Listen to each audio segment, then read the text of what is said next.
Hello and welcome to another episode of the Chaplain's Assistance Motor Pod. I am your host, Gary, and this is the podcast where every other week I take a look at what's going on in my world of G.I. Joe, and then look at some stuff and close out with a review of a vehicle or playset or something like that. This week, I am podcasting on the frozen tundra again, and this time somewhere in northern Canada. Backstop is with me, and he's just hanging out because he knows where to get all the good poutine. If anyone can stop Joe, it's Zartan! And it's really in celebration of I got the PulseCon exclusive Zartan, who's also been available at GameStop in Canada for some time. I was really excited to get him in the mail. I guess we'll just lead off with that. So Zartan comes in this beautiful packaging, and one thing you got to admit about this era of toy collecting is that this is the packaging engineer / packaging designer's dream, where people appreciate the package as much, or at least almost as much, as the item inside. But I opened my stuff and Zartan came out. Let's take a look at classified number 31 Zartan. And just as a point of comparison, I have number 23 Zartan with me too. So this way, a little bit easier if you haven't gotten yourself the new one, if you're still waiting for the prices on eBay and Mercari to drop on the secondary market. But I will say this, as soon as I got him, I opened up the box. I took him out and I threw him in the freezer because of what's going on social media. You see him turning blue. It was like, how do you not take advantage of that color change feature? Something that some of us were misled to believe with the ad copy for the original 23 Zartan. To start, the molds on both Zartans are basically exactly the same. The vests are the same. The wrist gauntlets are the same. The gloves look to be the same. You know, the belt, the waist, everything is reused on 31 from 23. Let's take a look at his belt. On mine, it looks like the knife sheath on the belt has a little touch of plastic or matting on number 23, the original Zartan. The number 31 Zartan looks like it's just molded all in black plastic, and that's fine by me, or black hard rubber. However, the belt on his brown pants, which are a much more version 1-esque pant than the darker shade on number 23, the belt has a lot more paint apps. The black accents for the belt under the brown loops on the pants, that's real attention to detail, with a silver belt buckle with the dreadnought symbol. And then it goes down to the legs. The thigh pads now are painted silver with black trim. And then the knee pads and the boots are black. However, the new 31 color changing Zartan is more of a matte finish all over. Now in the chest, his vest, or in motorcycle circles would sometimes be called a roost protector, has the same silver accents that are also available on the thigh pads, and it makes the lines on it pop more than just the different shade or different texture or sheen of black on original Zartan. And then finally, you have the wrist gauntlets, which are also, again, silver paint apps. And overall, the silver paint apps look really good with the new Zartan, but they're more aesthetically pleasing because his skin gets darker, so that silver really allows him to pop if he's, let's say, in a shadow. So he doesn't disappear. If you really want that disappearance, when he goes, that shade of dark blue, once you leave him in the freezer for 5 to 10 minutes or so, maybe it's a chance to try to swap the vest. My initial impression is, other than popping the arms out, I don't know how I'm going to swap the vest other than cutting them, and I'm not somebody that generally is going to do that. However, it is really cool that you have a little bit of a change up on it, and it does feel like more work went into new Zartan than the old Zartan, so it didn't feel like it was such a waste of money. Now we'll go on to his accessories. So in essence, the only accessories that weren't carried over from the original Zartan to the number 31 Zartan was, as I expected from the previous episode where I reviewed the PulseCon, was the monkey paw and the snake head, like totems that would hang from his backpack, are missing. If you want, take those off your number 23 and just add them to your number 31. I don't see much parts changing between the two because it doesn't seem to be, at least the way I collect, doesn't seem necessary. But I would steal those two, and I'll display that with my 6-inch Zartan. The cowl, Zartan's cowl, is the same bright brown, or a very similar bright brown. So it's a little bit of a different shade than his legs, but it's brighter again than the original 23 Zartan. Then you dive into everything else. So he comes with a pretty awesome sniper rifle. It has a nice flexible plastic strap. It has a dark brown painted pistol grip on it. Bipod, which is larger than most G.I. Joe bipods, so I'm not as worried about losing it. He has his scarf, same shade as his cowl.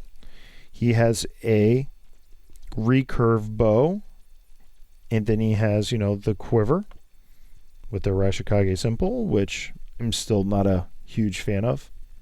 But then we got his masks, and he has the hard master mask. He has the soft master mask. He has his original style mask with the mustache and the soul patch. And then he has this really awesome, badass skull mask. I love it.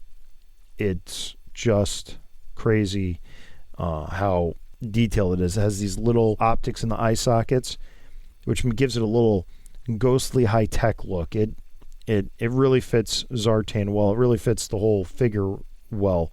I really love that skull almost as much as I love the hard master and soft master masks.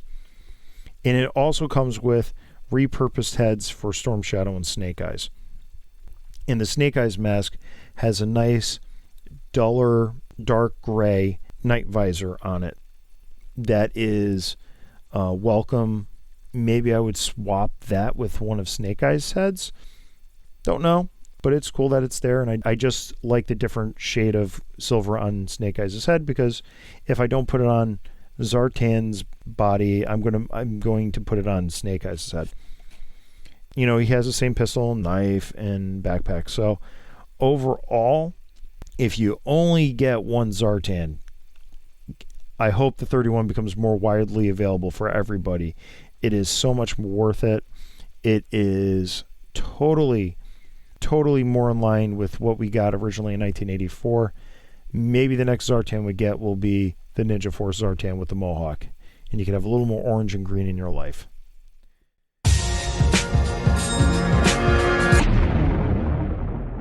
Moving into other things I've been doing news, I've been patiently waiting for the Roboskull Kickstarter by Skeletron to close out.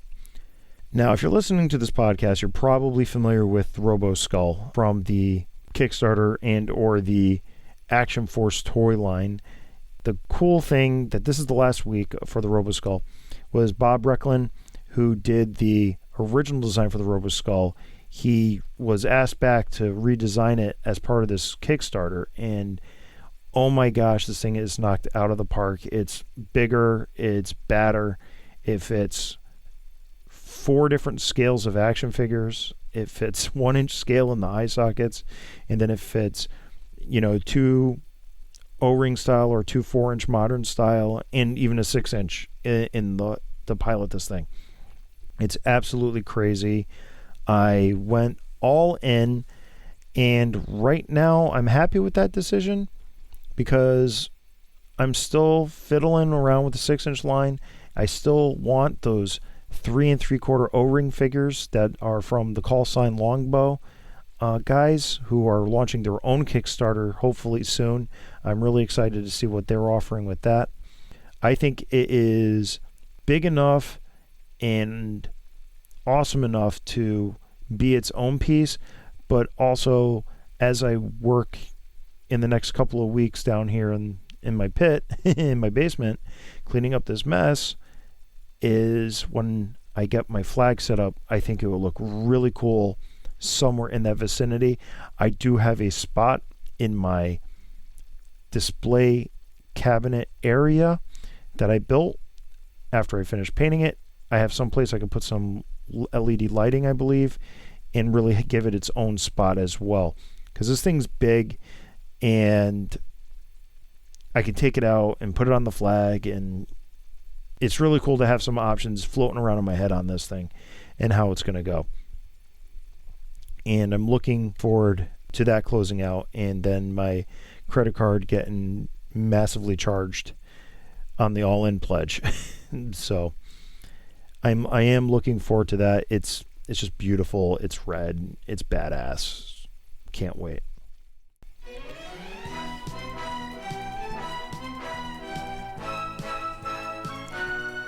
The other week, Steve over at G.I. Joeberg challenged the G.I. Joe podcasts to talk about playing with their figures.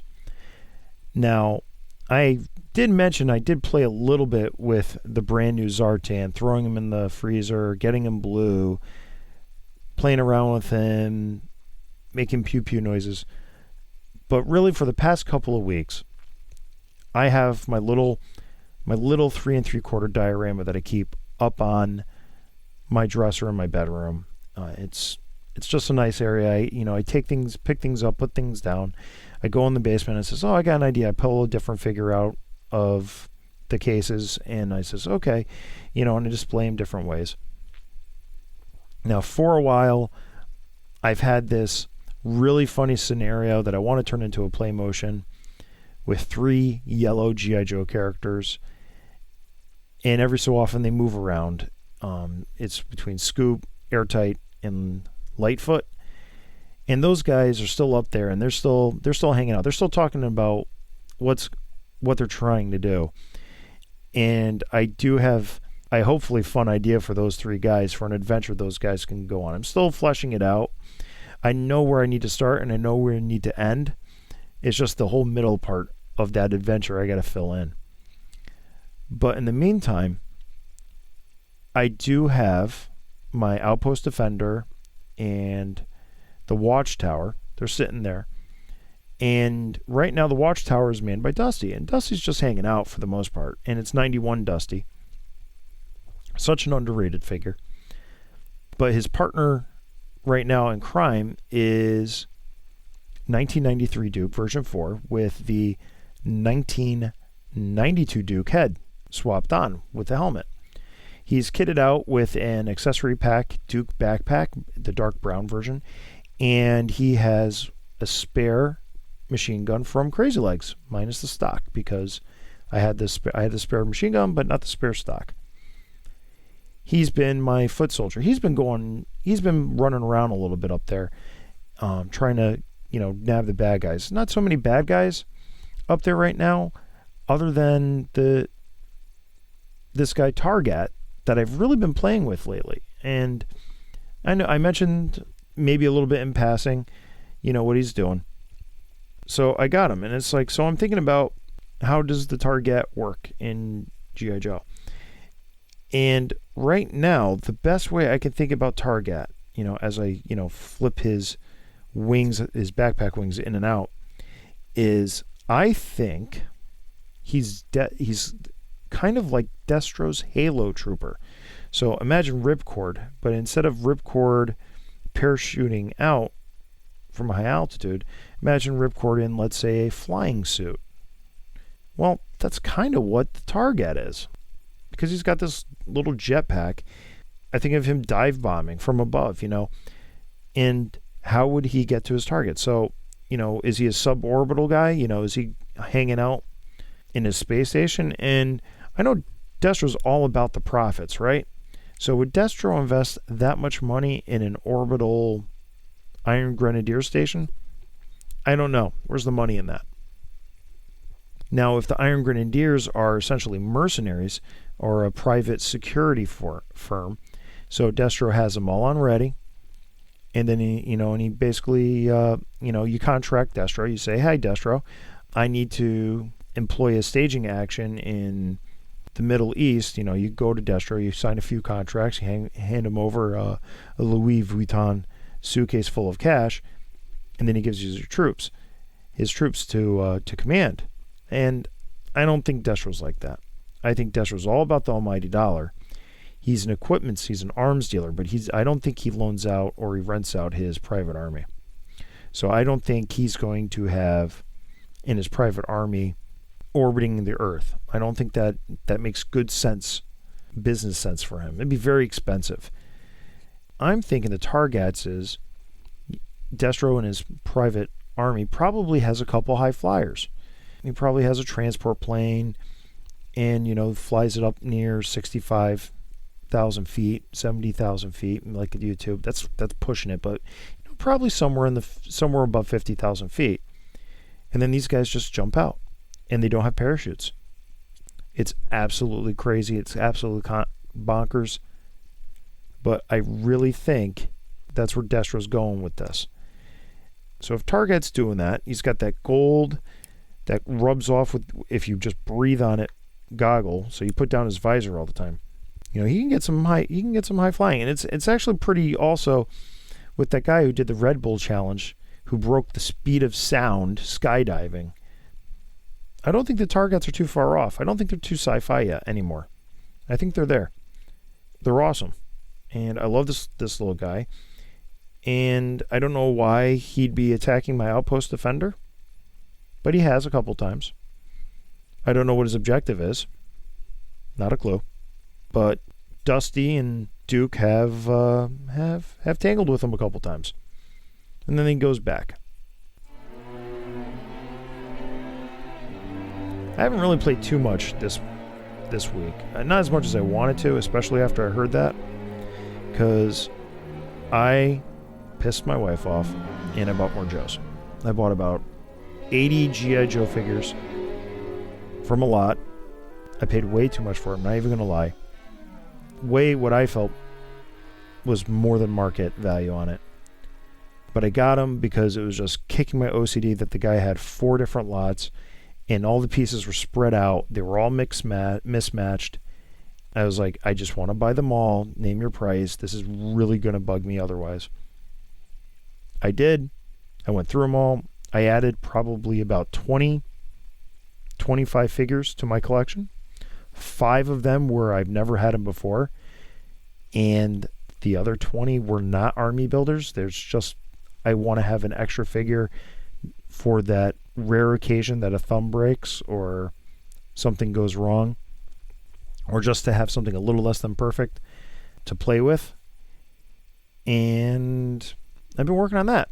And then my wife drops the bombshell that she's trying to change jobs, which means that's going to affect us a little bit. And I made the promise that no more. There's no room in the budget anymore. I did have fun changing O-rings. It was a good week, but now I have too much stuff, and the law has been laid down, and eBay has been my friend for the past couple of days. Really, other than the new issue of G.I. Joe coming out this week, I don't really have too much news to report, other than that's what I've been doing with Zartan and the Target, and I did get the barbecue, and barbecue's awesome. He has been displayed on my shelves. He's upstairs right now by my bureau with my other 6-inch action figures from my Marvel Legends line and stuff. He's just hanging out there because for me, barbecue is Christmas 1985 for me. And I have several barbecues, and they're downstairs for whatever reason. But barbecue's upstairs now in 6-inch form, and he's fighting something, but he's just looking cool right now. Happy to have barbecue as well.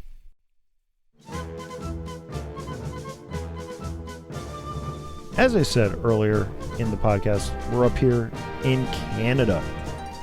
In Canada, there's a lot of snow, and it's November, so those ice road truckers are going to be moving along soon. But what do you need this Jovember for the snow? I'm going to go with the Snow Cat.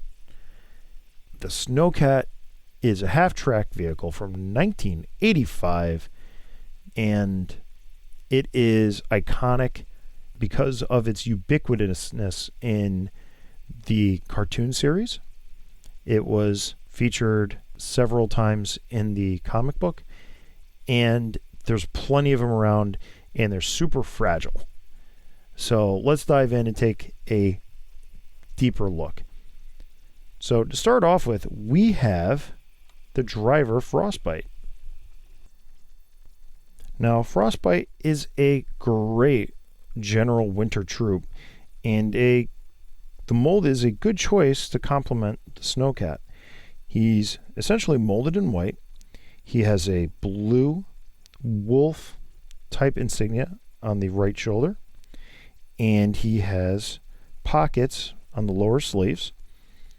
He's got a pistol over his left breast, and that covers pockets on the chest. He's got a nice fur lining on top of his coat, and black beard. He's got goggles and a wool hat.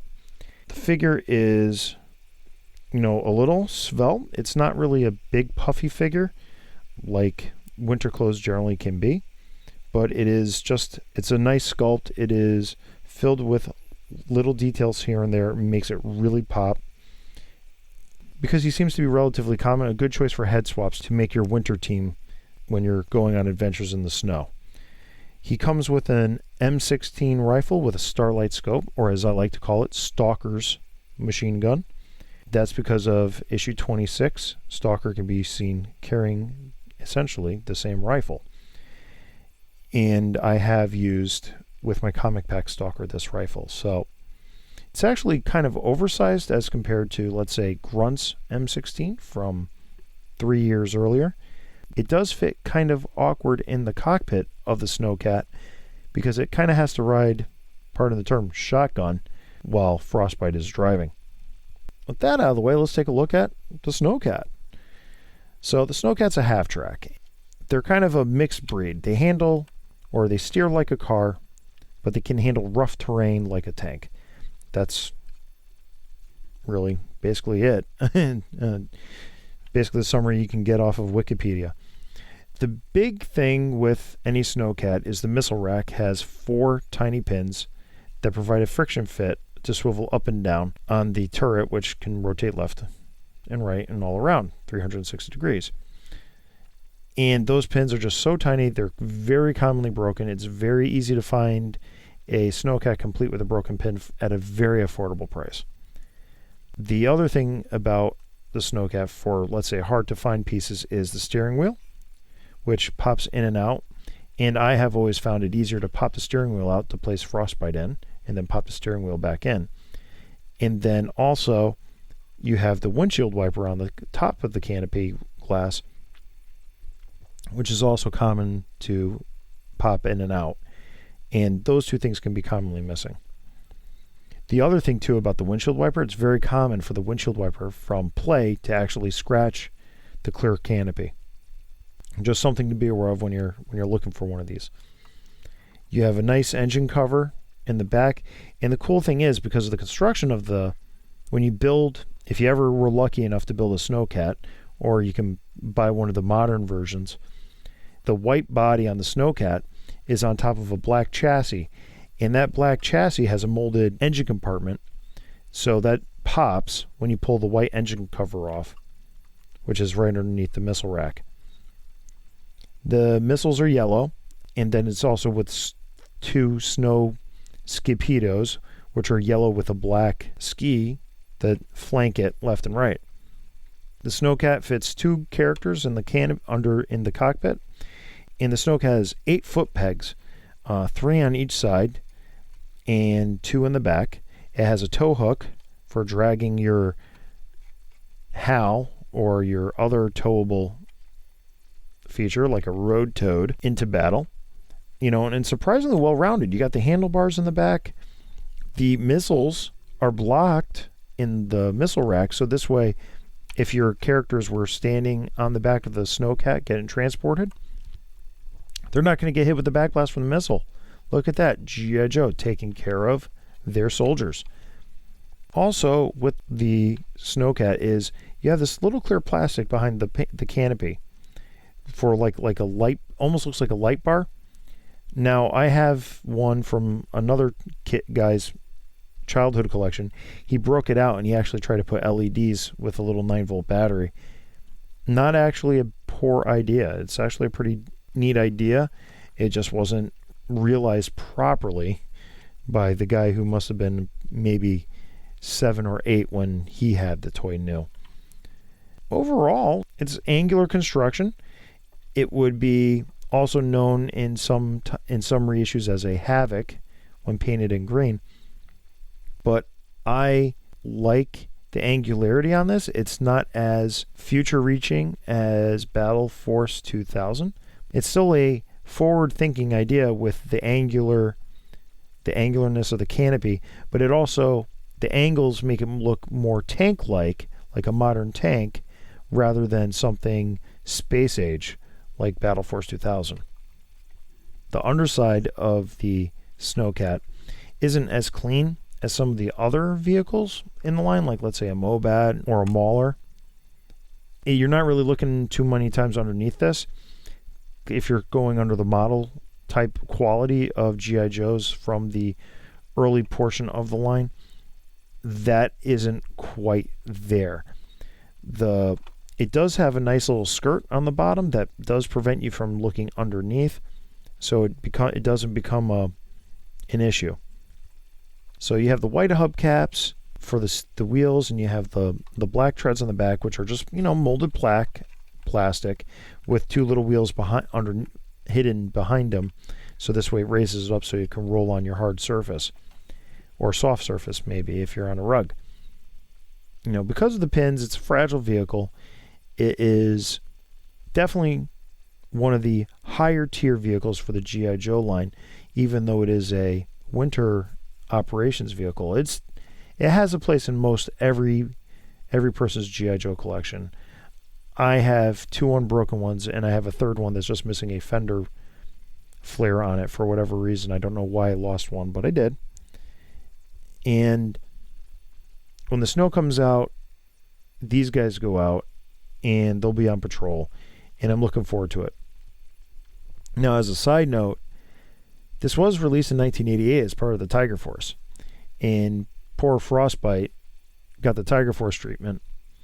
You're not really going to be driving around in the snow in a yellow vehicle with a Tiger paint job, but it's a half track, so half tracks can go anywhere.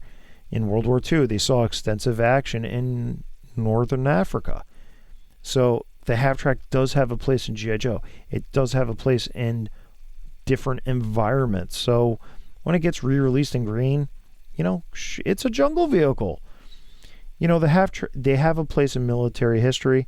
They have a place in G.I. Joe. That's why the Snow Cat and its iterations belong.